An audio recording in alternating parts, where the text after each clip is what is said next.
Hello दोस्तों, स्वागत है आपका अपने यूट्यूब चैनल एग्ज़ाम साइट में। आज हम लाए हैं वीडियो के एग्ज़ाम को देखते हुए कुछ प्रश्नों की सीरीज़ है जो कि प्रीवियस ईयर के क्वेश्चन पेपर हैं 2016 से लेके अब तक की जो भी प्रश्न अभी तक वीडियो के एग्ज़ाम में आए हुए हैं उन सबको प्रश्नों को इस सीरीज़ में रखा गया है। तो चलिए शुरू करते हैं। प्रश्न नंबर 1, पहली बार भारत पे आक्रमण करने वाला मुस्लिम कौन था? चलिए क्या होगा इसका सही जवाब? ऑप्शन पढ़ेंगे। फिरदौस शाह, मोहम्मद गौरी, महमूद गजनबी, मोहम्मद बिन कासिम। तो बताइए। और आपकी जानकारी लिए बता दें कि यह प्रश्न आप लोग को अगर पता हो तो ये पैट के एग्ज़ाम में आ भी चुका है। तो कहीं ना कहीं UPSSC के एग्ज़ाम में जो भी प्रश्न आए हैं वो कहीं ना कहीं आपको इन प्रश्नों की सीरीज़ों में अवश्य मिलेंगे, तो जो आपके लिए काफ़ी लाभदायक भी होंगे। तो इसका सही जवाब होगा मोहम्मद बिन कासिम। चलिए बढ़ते हैं अगले प्रश्न की तरफ। प्रश्न नंबर 2, खजुराहो के प्रसिद्ध स्मारक किस राज्य में है? चलिए बताइए क्या होगा इसका सही जवाब? ऑप्शन पढ़ेंगे। उत्तर प्रदेश, मध्य प्रदेश, राजस्थान, महाराष्ट्र। तो बताइए क्या होगा इसका सही जवाब? इसका सही जवाब होगा मध्य प्रदेश। चलिए बढ़ते हैं अगले प्रश्न की तरफ। प्रश्न नंबर 3, पाल साम्राज्य भारत के किस हिस्से से संबंधित है? पाल साम्राज्य है उसका विस्तार किस हिस्से में भारत के सर्वाधिक हुआ है? ये हमको बताना है। ऑप्शन पढ़ेंगे। पश्चिमी, पूर्वी, दक्षिणी, उत्तरी। बताइए क्या होगा इसका सही जवाब? इसका सही जवाब होगा पूर्वी। चलिए बढ़ते हैं अगले प्रश्न की तरफ। प्रश्न नंबर 4, प्लासी का युद्ध कब लड़ा गया? चलिए बताना है। प्लासी जो कि पश्चिम बंगाल में पड़ता है, अब ये बताना है कि इसका युद्ध किस सन में हुआ। चलिए ऑप्शन पढ़ेंगे। 1748, 1757, 1764, 1782। तो क्या होगा इसका सही जवाब? प्लासी का युद्ध। इसका सही जवाब होगा 1757 में प्लासी का युद्ध लड़ा गया था और 1764 में बक्सर का युद्ध जो कि बिहार में पड़ता है। चलिए बढ़ते हैं अगले प्रश्न की तरफ। प्रश्न नंबर 5, कौन सा अधिनियम मॉन्टेग्यू चेम्सफोर्ड रिपोर्ट पर आधारित थी? चलिए एक रिपोर्ट बनी थी मॉन्टेग्यू चेम्सफोर्ड, वह किस अधिनियम के तहत है ये हमको बताना है। ऑप्शन पढ़ेंगे। भारत सरकार अधिनियम 1892, भारत सरकार अधिनियम 1909, भारत सरकार अधिनियम 1919, भारत सरकार अधिनियम 1935। तो बताइए क्या होगा इसका सही जवाब? इसका सही जवाब होगा भारत सरकार अधिनियम 1919 के तहत मॉन्टेग्यू चेम्सफोर्ड रिपोर्ट आधारित थी। बढ़ते हैं अगले प्रश्न की तरफ। प्रश्न नंबर 6, भारतीय संविधान में कुल कितनी महिलाएं थीं? चलिए इस प्रश्न में अधिकतर विद्यार्थियों को क्या है, कन्फ्यूजन रहती है। किसी बुक में कुछ लिखा रहता है, किसी में कुछ, पर आपको यह पुख्ता और प्रमाणित उत्तर मिलेगा इसमें। ऑप्शन पढ़ेंगे।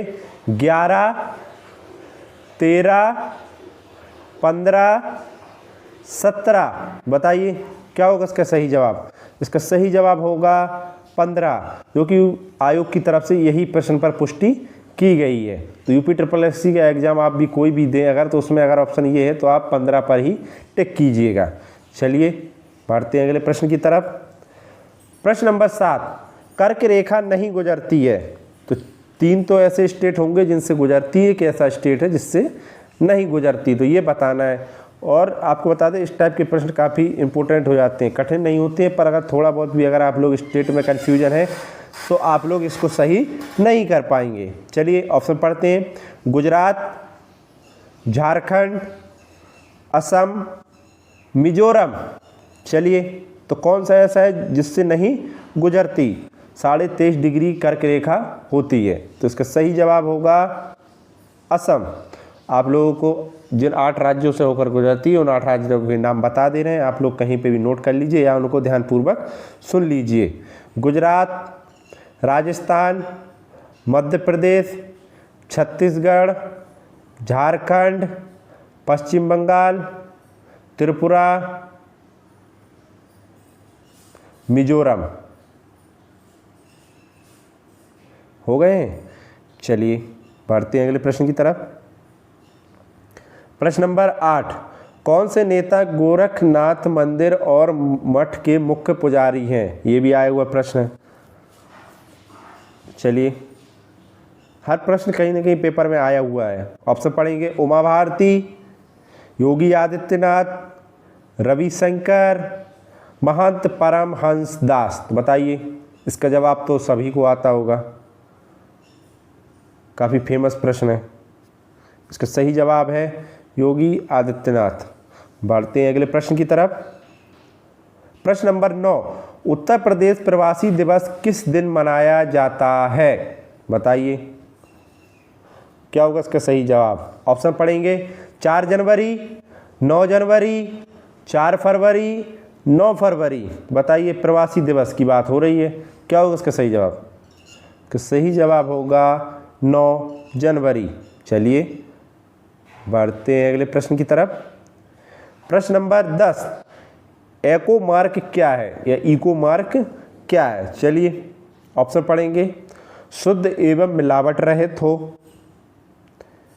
प्रोटीन रहित हो, पर्यावरण के प्रति हो, आर्थिक दृष्टि से व्यवहार हो। तो इको मार्क जो होता है उसका संबंध किससे सर्वाधिक पुष्टि करेगा? तो इसका सही जवाब होगा ऑप्शन नंबर 3, पर्यावरण के प्रति हो, जो कि मतलब इको मार्क है वो पर्यावरण के प्रति बिल्कुल एकदम उस पर खरा उतरे। चलिए, बढ़ते हैं अगले प्रश्न की तरफ। प्रश्न नंबर 11, भारत में पर्यावरण संरक्षण अधिनियम कब पारित हुआ? चलिए, बताना है।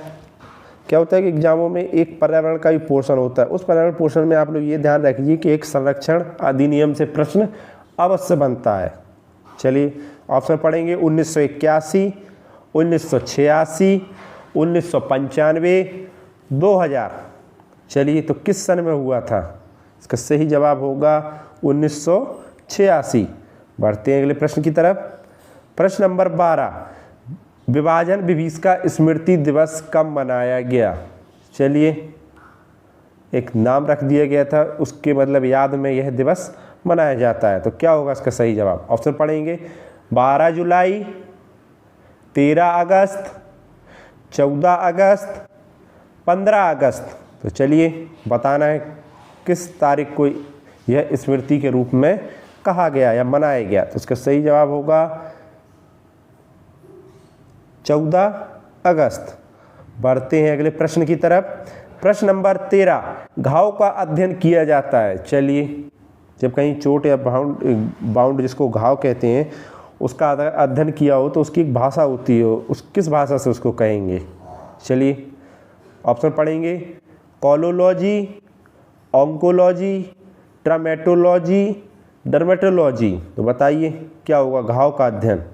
घाव का अध्ययन को कहते हैं ट्रामेटोलॉजी।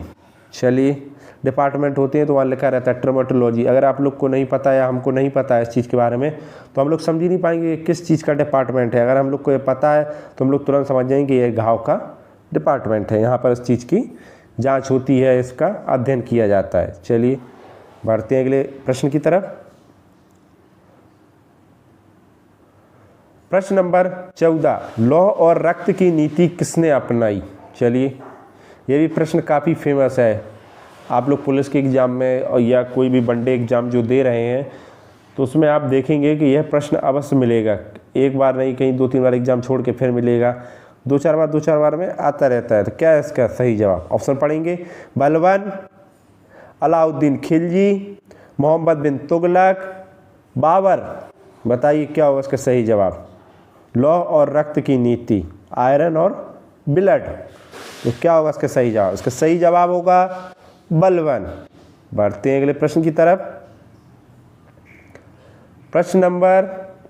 बढ़ते हैं अगले प्रश्न की तरफ। प्रश्न नंबर 15, पंचगम में क्या शामिल नहीं किया जाता है? चलिए, तो कुछ 5 ऐसे तत्व होंगे जो शामिल होते हैं, एक इनमें से नहीं है। तो जो नहीं है उसको हमको छांट के बताना है। तो चलिए, ऑप्शन पढ़ते हैं, गाय का गोबर, गाय का दूध, गाय का मूत्र और तुलसी। तो बताइए, क्या पंचगम में शामिल नहीं है? तो अगले से ही समझ में आ रहा है कि कौन सी चीज़ शामिल नहीं होगी। तो इसका सही जवाब है तुलसी। बढ़ते हैं अगले प्रश्न की तरफ। प्रश्न नंबर 16, मोहम्मद गौरी किस वर्ष पृथ्वीराज चौहान से पराजित हुआ? चलिए बताना है, ऐसा कौन सा वर्ष था महान जिस वर्ष में पृथ्वीराज चौहान ने मोहम्मद गौरी को पराजित किया? तो क्या होगा इसके सही जवाब? ऑप्शन पढ़ेंगे 1191, 1192, 1471, 1061, मतलब 1061। चलिए तो क्या होगा इसका सही जवाब? इसका सही जवाब होगा 1191 पे पृथ्वीराज ने मोहम्मद गौरी को पराजित किया। फिर पुनः मोहम्मद गौरी ने पृथ्वीराज चौहान को 1192 के सन में या वर्ष में पराजित किया। दोनों का बराबर रहा। चलिए बढ़ते हैं अगले प्रश्न की तरफ। प्रश्न नंबर 17, भारत और श्रीलंका को अलग करने वाली जल संधि कौन सी है या जल राशि कौन सी है? चलिए ऑप्शन पढ़ेंगे, ग्रेट चैनल, 8 डिग्री चैनल, पाक जल संधि, 10 डिग्री चैनल। बताइए क्या होगा इसका सही जवाब? इसका सही जवाब होगा पाक जल संधि। बढ़ते हैं अगले प्रश्न की तरफ। प्रश्न नंबर 18, सिलिकॉन क्या है? अब ये बताना है किस प्रकार से यह रिएक्ट करती है, बताना है इसकी उपस्थिति है, इसकी कंडीशन, इसकी प्रकृति। चलिए ऑप्शन पढ़ेंगे, उपधातु, अधातु, धातु, नोबल गैस। चलिए बताना है किस प्रकार से रिएक्ट करती है। इसका सही जवाब होगा उपधातु। बढ़ते हैं अगले प्रश्न की तरफ। और ये कहीं ना कहीं ये प्रश्न सब आए हुए हैं, प्रश्न चाहे कैसा भी हो, कहीं ना कहीं UPSSC के एग्जाम में ये प्रश्न आए हुए हैं। अभी नहीं, कोई पुराने एग्जाम में, इससे पहले के एग्जामों में। तो क्या होता है, आयोग कहीं से नए प्रश्न नहीं, इन्हीं प्रश्नों को फिर से दोबारा रखते हैं। जो प्रश्न करने में बच्चों को कठिनाई होती है, दोबारा उन प्रश्नों को फिर से रख दिया जाता है। तो बढ़ते हैं अगले प्रश्न पर। चुंबकीय प्रेरण का SI मात्रक क्या है? चलिए ऑप्शन पढ़ेंगे, पॉइज, टेस्ला, डायोप्टर, कैंडला। तो बताना है इसमें से क्या होगा सही? इसमें से सही जवाब होगा टेस्ला। बढ़ते हैं अगले प्रश्न की तरफ, जो कि आज का अंतिम प्रश्न है। प्रश्न नंबर 20, उत्तर प्रदेश की प्रमुख व्यावसायिक फसल है? चलिए, क्योंकि उत्तर प्रदेश के प्रश्न इसलिए इसमें आया है क्योंकि वीडियो स्टेट का एग्जाम है, और स्टेट के एग्जाम में क्या होता है कि 2-3 प्रश्न तो आपको उत्तर प्रदेश से करना ही पड़ेगा तैयार। पूरी 2-3 क्या, अगर आप तैयारी करने बैठेंगे तो एक उत्तर प्रदेश का एक अलग से पूरा इतिहास होता है जो कि पढ़ना पड़ता है। इसलिए टेस्ट सीरीज में उत्तर प्रदेश के तो डालना आवश्यक ही है। चलिए ऑप्शन पढ़ते हैं, गेहूँ, गन्ना, मक्का, चावल। बताना है कि प्रमुख व्यावसायिक फसल। तो इसका सही जवाब होगा गन्ना। चलिए इसी के साथ हमारे प्रश्न समाप्त होते हैं। मिलते हैं अगली वीडियो में। अब जब तक वीडियो का एग्जाम का कुछ पुष्टि नहीं होती, उसी प्रकार आप लोग को यही सीरीज दे दी जाएगी, जिससे आप लोग के सारे प्रश्न एक साथ तैयार होंगे। और प्रश्नों में क्या है कि कोई नया प्रश्न नहीं है, जो भी प्रैक्टिस सेट है पुराने टेस्ट सीरीज की। अगर आप लोग को पेपर क्रॉस करना है तो सबसे अच्छी रणनीति यही होती है कि पुराने जो सेट पेपर है उनको पूरा घोल के पी जाइए, उसी से आपको सफलता मिलेगी। तो आप लोग से आशा है कृपया वीडियो अच्छी लगी होगी। अगर अच्छी लगी है तो कृपया एक लाइक अवश्य करें।